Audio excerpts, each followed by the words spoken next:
본문 말씀은 예수님께서 가버나움 지방에 가셨을 때에 있었던 사건입니다. 가버나움에 어떤 중풍병자가 있었습니다. 그런데 하루는 그에게 놀라운 소식이 들려옵니다. 예수라는 분이 눈먼 사람의 눈을 뜨게 하고 걷지 못하던 사람을 일으키며 각색 병든 사람을 치료하실 뿐 아니라 귀신을 내어 쫓으신다라는 소문입니다.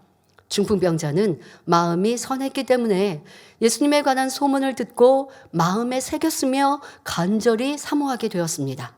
그런데 어느 날 드디어 예수님께서 가버나움에 오셨다는 소식이 들렸습니다. 중풍병자는 그렇게도 사모하던 예수님을 만나 뵐 수 있다고 생각하니 얼마나 기쁘고 반가웠겠습니까? 그러나 그는 병이 중하여 혼자서는 움직일 수 없으니 자기를 도와줄 수 있는 친구들을 찾았습니다. 마침 그의 친구들도 예수님의 소문을 익히 들어 알고 있었기 때문에 그분 앞으로 인도해달라고 간청하는 중풍병자의 간곡한 소원을 들어주었지요. 만약 그의 친구들이 예수님에 대한 소문을 듣고도 믿지 않는 사람들이었다면 중풍병자의 부탁을 흔쾌히 들어주지 않았을 것입니다. 오히려 예수님 앞에 나가지 못하도록 막았을지도 모릅니다. 하지만 중풍병자 본인은 물론 그의 친구들도 선한 마음이 있었기에 예수님의 소문만으로도 믿음을 가졌지요. 중풍병자는 친구들의 도움으로 들것에 들려 예수님이 계신 곳을 찾아왔습니다. 하지만 어찌나 사람이 많은지 예수님은 보이지도 않았습니다. 워낙 사람이 많아 예수님께 나아가는 길이 트이지 않는 절박한 상황이었습니다. 이때 그들의 믿음이 부족했다면 그냥 돌아가고 말았을 것입니다. 그러나 이들은 포기하지 않고 끝까지 믿음을 내보였고 그 믿음을 행함으로 나타냈지요. 어떻게 하면 예수님을 뵐 수 있을까? 서로 궁리했습니다. 그러다가 최후의 방법으로 예수님께서 계신 곳에 지붕을 뜯기 시작했습니다. 자, 그리하여 중풍병자는 친구들의 도움으로 누구보다도 예수님 가까이 나아갈 수가 있었습니다. 예수님께서는 이들의 믿음과 정성을 보시고 중풍병자를 그 즉시 깨끗하게 치료해 주셨습니다. 그렇다면 중풍병자처럼 응답받을 수 있는 믿음은 어떤 믿음이며 어떻게 믿음을 내보여야 하는 것일까요? 예수님께서는 마태복음 8장 13절에 내 믿은 대로 될지어다 라고 말씀하셨습니다. 그러니 누구든지 믿음을 갖고 기도한다면 응답을 받게 됩니다. 만일 응답을 받지 못했다면 이는 하나님께서 약속을 지키지 않으신 것이 아니라 내가 하나님께 응답받을 만한 믿음을 내보이지 못한 탓임을 알아야 합니다. 자, 믿음에는 크게 두 가지가 있습니다.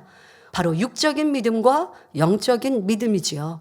육적인 믿음이란 내 눈으로 보아 확인이 되고 내가 알고 있는 지식이나 상식, 이것으로 일치되기 때문에 믿는 믿음입니다.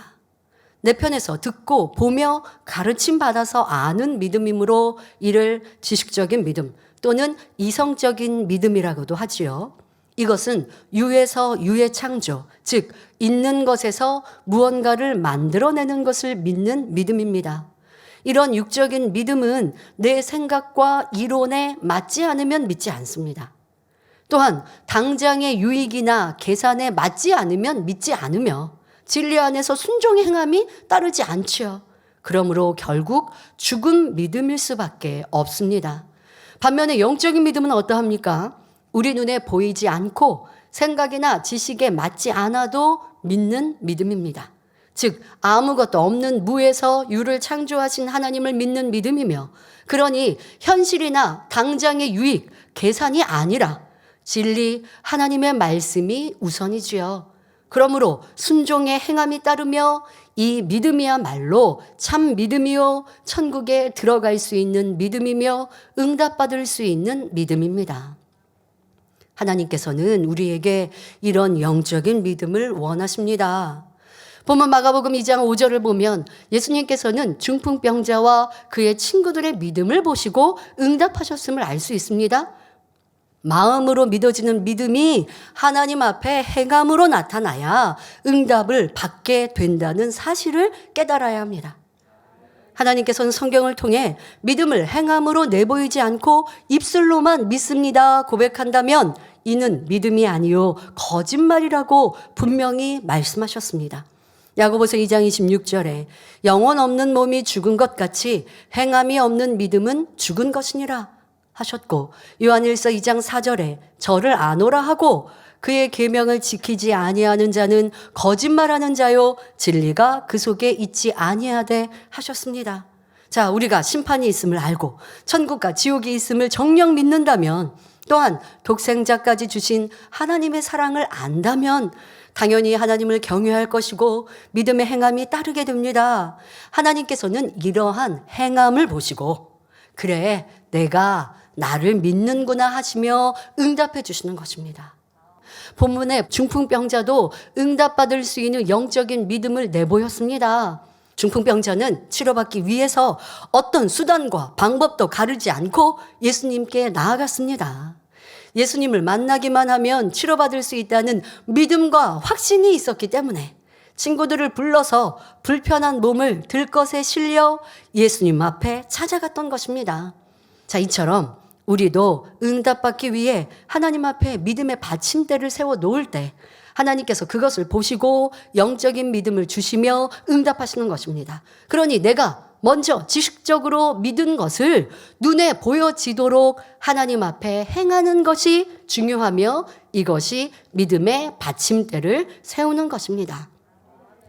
중풍병자와 그의 친구들은 예수님의 소문을 듣고 마음으로 믿어 겸비하고 적극적인 자세로 예수님 앞에 나아갔습니다. 이처럼 믿음은 행함이 따르며 행함은 내가 겸비함으로 낮아졌을 때 나타낼 수 있는 것입니다. 그러므로 정녕 하나님을 믿는다면 어떤 이유와 핑계 없이 하나님 앞에 나와야 합니다. 이러한 행함을 보시고 하나님께서는 정녕 믿음을 인정해 주시고 긍휼히 여기시며 마음의 소원까지도 응답해 주시는 것입니다. 두 번째로 중풍병자가 치료받을 수 있었던 이유가 있지요. 자, 그것은 죄 사함을 받았기 때문입니다. 즉 예수님께서는 중풍병자를 치료해 주시기 전에 먼저 죄 사함을 주셨다는 것입니다. 이는 모든 질병은 죄로 인한 것이기 때문입니다. 출애굽기 15장 26절에 너희가 너희 하나님 나 여호와의 말을 청종하고 나의 보기에 의를 행하며 내 계명에 귀를 기울이며 내 모든 규례를 지키면 내가 애굽 사람에게 내린 모든 질병의 하나도 너희에게 내리지 아니하리니 나는 너희를 치료하는 여호와임이니라 하셨습니다.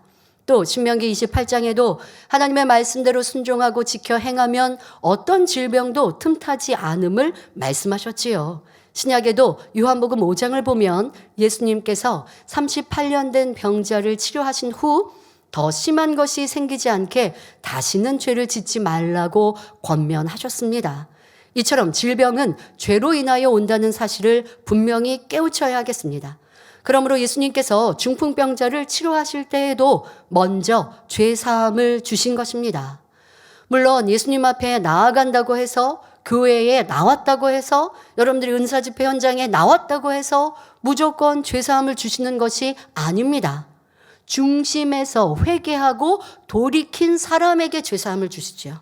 자신의 잘못을 인정하고 다시는 죄 짓지 않기를 고백하며 회개하는 것, 이것이 너무나 중요하다는 것입니다. 이제 다시 죄 짓지 않는 돌이킴의 결단, 또 그러한 마음이 되면 아버지는 바로바로 역사해 주십니다. 죄 짓던 사람이 이제 죄 짓지 않는 사람으로, 불의한 사람이 의로운 사람으로 변화되는 것, 이것이 돌이킴입니다. 또 하나님께서 하지 말라고 하신 것은 하지 않고 말씀대로 순종해 나가는 사람에게 죄 사함을 주시는 것입니다. 요한일서 1장 7절에 저가 빛 가운데 계신 것 같이 우리도 빛 가운데 행하면 우리가 서로 사귐이 있고 그 아들 예수의 피가 우리를 모든 죄에서 깨끗하게 하실 것이요 하신 말씀대로입니다. 어두움에서 빛 가운데로, 악에서 선 가운데로 나오면 자연히 주님의 보혈의 피가 죄를 씻어 깨끗한 마음이 되게 해 주시는 것이지요. 따라서 여러분이 죄악에서 떠나 빛 가운데 행하며 믿음의 받침대를 세운다면 하나님께서는 내 죄사함을 받았느니라 말씀하시며 비로소 모든 문제가 해결되는 것입니다. 그렇다면 예수님으로부터 죄사함을 받은 중풍병자는 어떻게 되었습니까?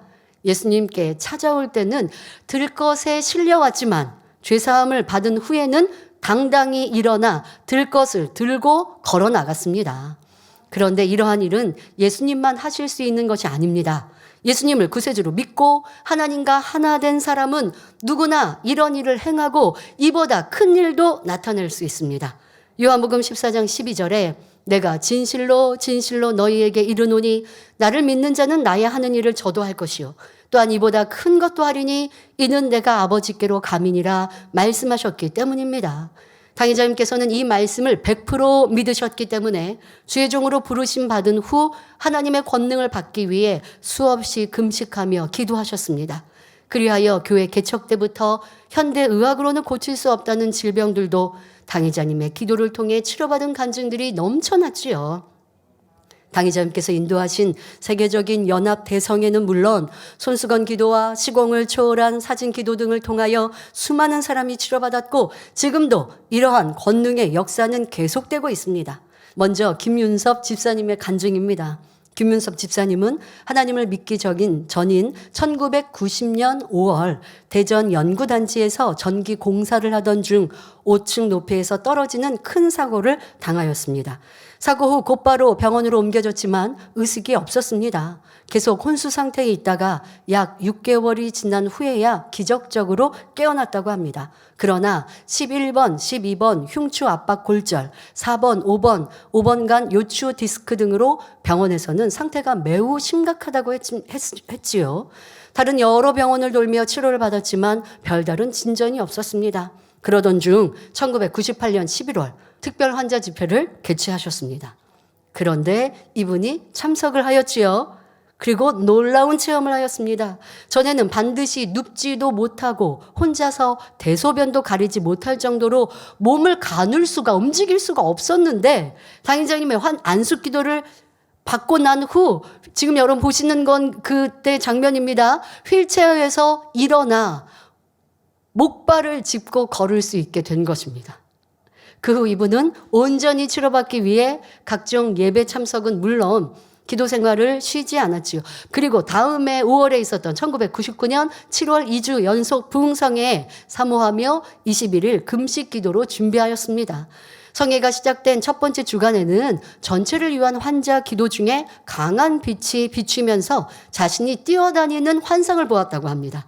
두 번째 주간에는 개인 안수 기도를 받을 때 몸이 가뿐해지는 것을 느꼈지요. 성령의 불이 임하니 알 수 없는 힘이 주어지면서 척추 보조기와 목발을 버리고 사고 후 처음으로 자신의 두 발로 걷게 된 것입니다. 이처럼 살아계신 하나님께서는 능치 못할 일이 없으십니다.